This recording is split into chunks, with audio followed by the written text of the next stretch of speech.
Hello student, star study academy में आप सभी का स्वागत है। तो हम लोग एक्सरसाइज 9.1 का सॉल्यूशन देख रहे थे जो कि एनसीईआरटी बुक से है। और इससे पहले वाले वीडियो में हम लोगों ने उसके सॉल्यूशन कहाँ तक देख लिए थे, क्वेश्चन नंबर 13 तक देख लिए थे। ठीक है, तो आज हम लोग क्वेश्चन नंबर 14 का सॉल्यूशन करेंगे। तो चलिए हम लोग स्टार्ट करते हैं। क्वेश्चन नंबर 14 में सबसे पहले देखते हैं इन्फॉर्मेशन क्या दिया हुआ है, उसके बाद फिर सॉल्व करते हैं। A 1.2 meter tall girl spots a balloon moving with the wind in a horizontal line at a height of 88.2 metre from the ground। देखिए ये ग्राउंड से बलून की हाइट जो है ग्राउंड से है, और एक लड़की है जिसकी हाइट है 1.2 मीटर टॉल। तो यहाँ से 1.2 मीटर अगर हॉरिजेंटल ड्रॉ करेंगे तो नीचे हम 1.2 सेपरेट कर देंगे, तो बैलून की हाइट उसके आई साइड के लाइन से कितना बचेगा हमारा 87 बचे, क्योंकि 88.2 में अगर हम 1.2 सेपरेट कर देंगे तो हमारा बचेगा 87। ओके, अब आगे देखते हैं हमारा क्या इंफॉर्मेशन दिया हुआ है। The angle of elevation of balloon from the eye of the girl at any instant is 60 degree. After some time the angle of elevation reduce to 30 degree. अब पहले यहाँ था बलून, तो इसका एंगल ऑफ एलिवेशन 60 डिग्री बन रहा था, फिर ये बलून उड़ करके कुछ और आगे बढ़ गया, यहाँ से यहाँ देखिए यहाँ तक आ गया, तो हमारा कितना बचा अब एंगल 30 डिग्री बच गया यहाँ पर, क्योंकि जितना दूर अगर कोई भी हमारा ऑब्जेक्ट जाएगा हमसे तो हमारा एंगल कम होता चला जाता है। ठीक है, find the distance travel by the balloon during the interval. तो हमें क्या फाइंड करना है, डिस्टेंस फाइंड करना है कि उस इंटरवल में कितना वह डिस्टेंस ट्रेवल किया। इस टाइम इंटरवल में देखिए यहाँ से यहाँ तक पूरा डिस्टेंस ट्रेवल किया है, तो यहाँ से यहाँ तक के डिस्टेंस को हम क्या लेट कर लेंगे, ये एक्सलेट कर लेंगे। ओके, ये हो गया। और इसको अगर हम नेमिंग कर दें तो ये हमारा हो जाएगा ए, ठीक है, और ये बी हो जाएगा। आपका ऊपर वाला पॉइंट हम लोग ले रहे हैं, नीचे वाले पॉइंट से कोई मतलब नहीं है यहाँ पर। और ये हो जाएगा हमारा सी, जहाँ पर हमारा गर्ल का आई है। और ये आपका अगर लेना है तो ये डी ले लीजिए, ये पॉइंट, और ये ई।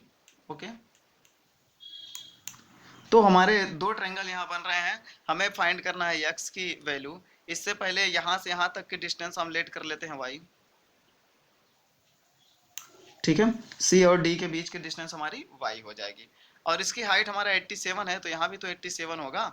ठीक है, क्योंकि 88.2 पूरा है नीचे तक का, जबकि 1.2 मीटर टॉल गर्ल है, तो 1.2 मीटर इसमें सब्ट्रैक्ट हो जाएगा, तो यहाँ से यहाँ तक की हमारी हाइट बचेगी केवल और केवल 87, ए से बी तक की हाइट। ओके, यहाँ तक समझ में आ गया होगा सभी को। तो चलिए हम लोग सॉल्व करते हैं क्वेश्चन को।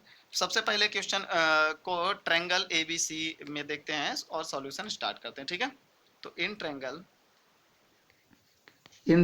ए बी सी में देखिए आपकी डिस्टेंस क्या हो जाएगी y प्लस एक्स, और परपेंडिकुलर आपका 87। ठीक है, और परपेंडिकुलर और बेस किस में होता है हमारे टी रेशियो में, tan में। ठीक है, तो tan और आपका 30 डिग्री यहाँ बन रहा है एंगल, tan 30 डिग्री ले लीजिए। और परपेंडिकुलर आपका कितना है 87, और बेस आपका बन रहा है x plus y. Okay, tan 30 की वैल्यू आप सभी को पता है 1/√3, और ये हो गया आपका 87 upon x plus y. Cross multiply कर देंगे अगर हम x प्लस वाई का 1 में, तो हमारा बन जाएगा x plus y is equal to 87 का √3 में मल्टीप्लाई कर देंगे तो हमारा 87 √3 हो जाएगा। ठीक है, ये हो गया आपका x प्लस वाई की वैल्यू। ठीक है, इसे आप इक्वेशन फर्स्ट लेट कर सकते हैं। ये हो गया आपका इक्वेशन फर्स्ट। ओके, अब हम लोग दूसरे ट्रायंगल में देखते हैं। दूसरा वाला ट्रायंगल हमारा क्या है, ट्रायंगल ई डी सी। इसमें परपेंडिकुलर तो 87 ही होगा और बेस हमारा वाई हो जाएगा। तो अब हम आगे बढ़ते हैं। In triangle E D C. Okay, अब यहाँ पर हमारा एंगल 60 डिग्री बन रहा है, तो tan 60 परपेंडिकुलर तो हमारा 87 ही होगा, और बेस हमने वाई लेट किया हुआ है। tan 60 की वैल्यू हमारी होती है √3, और इजक्वल टू यहाँ पर आ जाएगा 87 अपॉन वाई। क्रॉस मल्टीप्लाई कर देंगे तो वाई की वैल्यू यहाँ पर आप क्रॉस मल्टीप्लाई ना करके एक्सचेंज कर दीजिए, इसको यहाँ कर दीजिए, √3 को वाई की जगह पर कर दीजिए, तो वाई इजक्वल टू आपका हो जाएगा 87 अपॉन अंडर रूट 3, ये हो गया इक्वेशन सेकेंड। ठीक है, अब हम क्या करेंगे, वैल्यू पुट कर देंगे, y की वैल्यू इक्वेशन सेकेंड से फर्स्ट में पुट कर देंगे। यहाँ लिख सकते हैं आप from equation first and second, from first and second. ठीक है, तो हमारा वो इक्वेशन क्या है देख लीजिए। यहाँ पर इक्वेशन हमारा ये बन रहा है x plus y equal to 87 under root 3। तो जहाँ पर आपका y होगा वहाँ पर हमने y की वैल्यू रख देना है, वहाँ से 87 अपॉन अंडर रूट 3। ठीक है, तो ये हो जाएगा, एक बार इक्वेशन लिख लीजिए, x plus y equal to 87 under root 3। तो ये वैल्यू आप यहाँ से पुट कर दीजिएगा, y की जगह पर 37 अपॉन रूट 3 वाई की जगह पर हो जाएगा।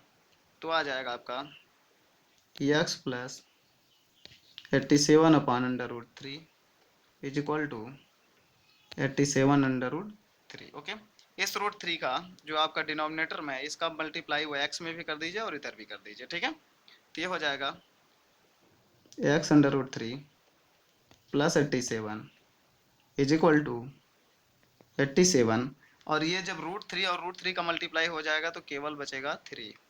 ठीक है, अब इस 87 को आप ट्रांसफर कर दीजिए, जो ये वाला 87 है उधर ट्रांसफर कर देंगे, तो इधर हमारा बच जाएगा x under root 3 is equal to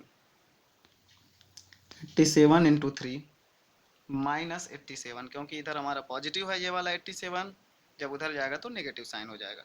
अब दोनों 87 कॉमन बन रहा है, यहाँ बच जाएगा 3 माइनस 1। ठीक है, इधर आप इसको नोट करते चलिएगा, इधर बच जाएगा आपका 87 इंटू 2 अपॉन, अभी इसके बाद करते हैं। ठीक है, तो x equal to 87 into 2 upon under root 3। तो मैंने क्या बताया था आप सभी को, जब भी डिनोमिनेटर में आपका रूट में वैल्यू आया तो उसी रूट का मल्टीप्लाई न्यूमरेटर और डिनोमिनेटर में कर दीजिए, तो नीचे से रूट हट जाएगा। तो यहाँ पर रूट 3 से आपको मल्टीप्लाई कर देना है, तो डिनोमिनेटर में जब आप रूट 3 से मल्टीप्लाई करोगे तो ये बन जाएगा x equal to 87 into 2 into root 3 upon 3। 3 से आप 87 को जब डिवाइड करेंगे तो ये हो जाएगा 3 2 जा 6 कैरी 2 3 9 जा 27 into 2 under root 3। x equal to कितना बन जाएगा 58 अंडर रूट 3 मीटर। यही वैल्यू हो गई आपके उस टाइम पीरियड में डिस्टेंस जो उसने ट्रेवल किया था वॉल्यूम। ठीक है, ये आ गया आपके क्वेश्चन नंबर 14 का सॉल्यूशन। अब हम लोग क्वेश्चन नंबर 15 की ओर चलते हैं। क्वेश्चन नंबर 15 क्या है हम लोग देखते हैं, उसके बाद उसको सॉल्व करना स्टार्ट करते हैं। ठीक है, तो स्टूडेंट क्वेश्चन नंबर 15 आपके स्क्रीन पर शो कर रहा है। चलिए इसके इंफॉर्मेशन को हम लोग देख लेते हैं, उसके बाद सॉल्यूशन स्टार्ट करते हैं। Okay, a straight highway leads to the foot of a tower. A man standing at the top of a tower observes a car at an angle of depression of 30 degree which is approaching the foot of the tower with a uniform speed. यहाँ पर ध्यान दीजिएगा, ये uniform speed बोला है यहाँ पर 6 seconds later the angle of depression of the car is found to be 60 degree. Find the time taken by the car to reach the foot of the tower from this point. Okay, तो चलिए हम लोग start करते हैं इस question के solution को करना। ठीक है, फिगर ड्रॉ कर लेते हैं। तो ये बोल रहा है कि एक स्ट्रेट हाईवे है, ठीक है,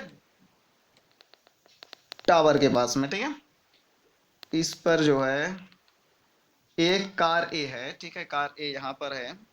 ठीक है, और ये चलना प्रारंभ करती है यहाँ से। तो इस समय इसका एंगल 30 डिग्री था। उसके बाद जब ये ए से बी पर पहुंचती है, यहाँ बी मान लेते हैं, कार जो है पॉइंट ए से बी तक पहुंचती है जब, तो इसका angle of elevation angle of depression कितना हो जाता है, ये 30 था इसलिए आपका ये 30 हुआ। अब आपका ये टोटल एंगल 60 हो जाएगा, तो यहाँ भी 60 बन जाएगा, जिसे हम एंगल ऑफ डिप्रेशन बोलते हैं। ठीक है, क्योंकि कोई व्यक्ति यहाँ पर है, इस पॉइंट पर, ठीक है। A man standing at the top of the tower, तो यहाँ पर खड़ा हुआ है, ठीक है।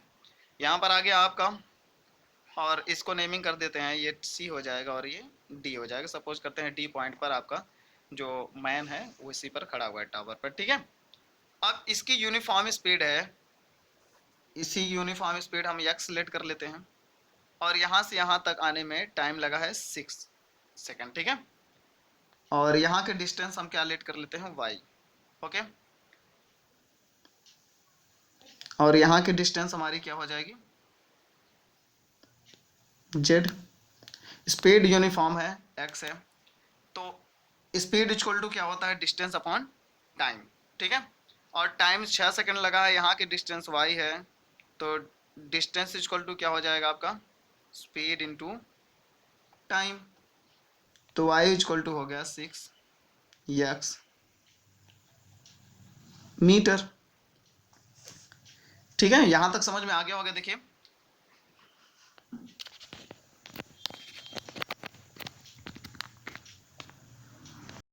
जब ये कार यहां से यहां तक आती है, ठीक है, तो टाइम 6 सेकंड लग रहा है, समझ में आ रहा है। इसकी इस यूनिफॉर्म स्पीड हमने क्या लेट कर लिया, एक्स लेट कर लिया, और यहां से यहां तक आने में कितना टाइम लगेगा यही पता करना है हमें।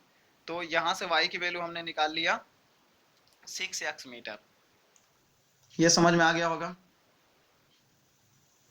क्योंकि y हमारी यहाँ डिस्टेंस है और यहाँ पर हमारा z भी डिस्टेंस है। अब हम लोग सॉल्व करना स्टार्ट करते हैं। इससे पहले यहाँ पर in triangle D C B, और इसकी हाइट भी हम क्या लेट कर लेते हैं, h, क्योंकि कुछ हाइट दिया नहीं है तो हम हाइट लेट कर लेंगे। अब in triangle D C B,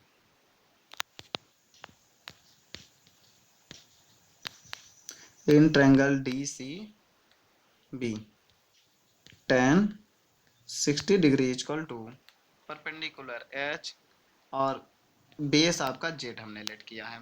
tan 60 की value √3 equal to h upon z, cross multiply कर देंगे तो h इक्वल टू क्या आ जाएगा, जेड √3, क्योंकि ये जो जेड है इसके साथ आ जाएगा, ठीक है। ये h की वैल्यू हो गई, इसे इक्वेशन सेकंड लेट कर लीजिएगा, और ये आपका इक्वेशन फर्स्ट लेट हो जाएगा, ओके। अब हम कौन से इक्वेशन में चलेंगे, अब हमारा इक्वेशन ट्रायंगल ये बनेगा D C A, in triangle D C A, D C A में आपका y और z दोनों डिस्टेंस है, और x ये परपेंडिकुलर क्या है, h है, तो y प्लस जेड हो जाएगा ए सी की वैल्यू यानी बेस, ओके। चलिए इन ट्रायंगल डी सी ए आपका एंगल बन रहा है tan 30 का, परपेंडिकुलर आपका h ही रहेगा, बेस हो जाएगा y प्लस जेड, ओके। अब यहाँ तक आ गया टेन, अब इसको क्या करेंगे, tan 30 की वैल्यू हम रख देंगे 1/√3, इधर आपका h upon y plus z हो रहा है, क्रॉस मल्टीप्लाई कर लेंगे, y प्लस जेड का वैल्यू हम 1 में मल्टीप्लाई करेंगे तो ये बन जाएगा हमारा y plus z equal to h√3, okay. अभी इसे इक्वेशन 3 लेट कर सकते हैं, okay. From equation second and third, from equation second and third, h की वैल्यू हम वहां से सेकंड के इसमें से रख देंगे। देखिए सेकंड में आपका एच की वैल्यू क्या दिया है, z√3, तो यही z√3 एच की जगह पर रख देते हैं, तो ये हो जाएगा y plus z equal to, h की जगह पर हमें रखना है z√3 और एक √3 आपका है। देखिए इस एच की जगह पर हमने रख दिया वैल्यू z√3 और √3 है ही, ठीक है। तो ये हो गया आपका y plus z equal to कितना आ जाएगा आपका 3z, तो आपका y की वैल्यू कितना आ गई 3z माइनस जेड, ओके। अब इसको हम जब सॉल्व करेंगे तो ये हो जाएगा y की वैल्यू जेड। ओके, इसे इक्वेशन 4 कर लीजिए। और आप सभी को पता है इक्वेशन फर्स्ट में y की वैल्यू कितना है, 6x। ठीक है, तो यहाँ पर from equation first and fourth we get, अब यहाँ पर y की वैल्यू हम लिख देंगे 6x equal to 2z। Okay, तो ये आ जाएगा आपका 2 3 जा 6, ये आ गया, समझ में आ गया। तो यहाँ पर z की वैल्यू आ गई 3x मीटर, यानी 3x मीटर यहाँ पर आ गया, और यूनिफॉर्म स्पीड उसकी क्या थी, x ही थी। ठीक है, तो स्पीड, इससे अगर हम इसका कंपेयर करेंगे speed equal to distance upon time से, तो स्पीड x हो जाएगी, डिस्टेंस आपका z, और टाइम कितना लग रहा है 3। तो इस इक्वेशन से आपको टाइम कितना मिल गया, z डिस्टेंस कवर करने में उसको 3 सेकेंड का टाइम लगेगा। ठीक है, तो हेंस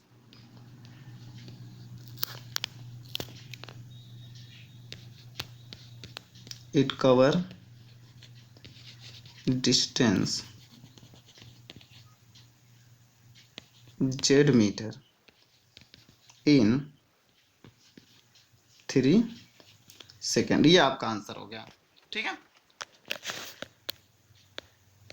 अब हम लोग क्वेश्चन नंबर 16 जो कि इस एक्सरसाइज का लास्ट क्वेश्चन है, चलते हैं उसकी ओर और देखते हैं क्या है इंफॉर्मेशन। तो स्टूडेंट्स, क्वेश्चन नंबर 16 आपके स्क्रीन पर शो कर रहा है। चलिए हम लोग सॉल्व करना इसको देखते हैं, हमारा इंफॉर्मेशन, उसके बाद सॉल्व करना स्टार्ट करते हैं। The angles of elevation of the top of a tower from 2 points at a distance of 4 meter and 9 meter from the base of the tower and in the same straight line with it are complementary. Prove that the height of the tower is 6 meter। यहाँ पर देखिए आपको answer दे रखा है, ये देखिए कह रहा है कि आप प्रूव करिए कि उसकी हाइट कितनी है, 6 मीटर है। The angle of elevation of the top of a tower from 2 points at a distance of 4 meter and 9 meter from the base of the tower। यानी आपके पास क्या है, एक टावर है। ठीक है, यहाँ पर क्या दे दिया है, दो डिस्टेंसेस दे दी गई हैं। ठीक है, आपको दो डिस्टेंसेस दी गई हैं, एक 4 मीटर है और एक 9 मीटर है। तो एक डिस्टेंस ये हो जाएगी, यहाँ से एक डिस्टेंस ये हो जाएगी। जो नियर डिस्टेंस है वो कितना है, 4 मीटर ले ले, यहाँ से यहाँ तक 4 मीटर हो जाएगी, और दूसरी डिस्टेंस यहाँ से यहाँ तक आपकी पूरा 9 मीटर हो जाएगी। ठीक है, चलिए ये हो जाएगा आपका। अब इसको हम नेमिंग कर देते हैं, ये हो गया ए, ये हो गया बी, ये हो गया सी पॉइंट, ये हो गया डी पॉइंट। ठीक है, तो आपके दो एंगल बन रहे हैं। देखिए, the angle of elevation of top of a tower from 2 points at a distance of 4 metre and 9 metre from the base of the tower and in the same straight line with it are complementary. और complementary जो होता है, दो angle बनते हैं, दोनों का सम होता है 90। तो एक एंगल हमारा बन जाएगा 90 माइनस थीटा और दूसरा हो जाएगा थीटा। जब इन दोनों को सम करेंगे तो हमारा 90 बन जाएगा। चलिए इसकी हाइट हम h अभी लेट कर लेते हैं, h की ही वैल्यू हमें फाइंड करना है जो कि 6 आना चाहिए। ठीक है, तो चलिए सॉल्व करना स्टार्ट करते हैं हम लोग बिना देर के हुए। In triangle A B C, A B C में देखिए थीटा दिया है, तो tan theta is equal to क्या हो जाएगा, tan theta is equal to perpendicular upon base 4 metre है। ठीक है, यहाँ पर रहने दीजिए, तो यहाँ पर हमारा 4 हो जाएगा, क्रॉस मल्टीप्लाई करने पर 4 tan theta is equal to क्या आ गया, h। ओके, यहाँ तक तो सभी को समझ में आ गया होगा। या फिर आप इसको भी आप रख सकते हो, ये वैल्यू भी आपके काम आने वाली है, tan theta is equal to h/4। आपको ये करने की ज़रूरत नहीं है, अगर आप चाहें तो। चलिए हमने उसको हटा दिया, तो ये tan theta is equal to h/4, ये हो गया इक्वेशन नंबर आपका फर्स्ट, ये हो गया इक्वेशन फर्स्ट। ओके, अब कौन से ट्रायंगल में देखेंगे, in triangle A B D, इसमें देखिए आपका 9 मीटर दिया हुआ है। चलिए आगे हम सॉल्व करते हैं। In triangle A B D, okay, tan 90 minus theta is equal to perpendicular h, base आपका 9 मीटर आ रहा है। tan 90 minus theta is equal to होता है कॉट थीटा। क्या होता है, कॉट थीटा। तो tan 90 minus theta is equal to cot theta is equal to h by 9।